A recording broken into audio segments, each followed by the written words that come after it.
ભારતીય tennis star Rohan બોપન્નાએ તેના Australian partner Matthew એમ્બડેન સાથે મળીને મિયામી ઓપન ડબલ્સનો ખિતાબ જીત્યો છે. આ પહેલા 44 વર્ષીય રોહન બોપન્ના અને મેથ્યુ ડેબનેનની જોડીએ Australia open men's double title જીતીને ઇતિહાસ રચ્યો હતો. રોહન બોપન્ના અને મેથ્યુ એમ્બડેને મિયામી ઓપન ડબલ્સની ફાઇનલમાં ઇવાન ડોડિગ અને ઓસ્ટિન ક્રાજિસેકની જોડીને હરાવી. તે મહત્વનું છે કે Rohan બોપન્નાએ masters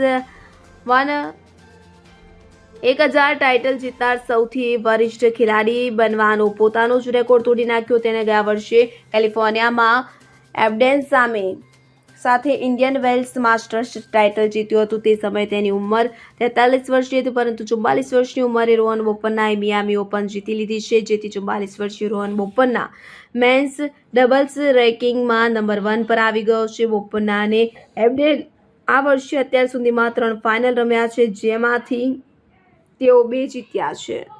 bureau report CN24 news. હવે જુઓ દેશ દુનિયાની તમામ ખબરો તમારી આંગળીના ટેરવે. ઉઠાવો મોબાઈલ અને Google Play Store પરથી ડાઉનલોડ કરો અમારી CN24 ન્યૂઝ મોબાઈલ એપ.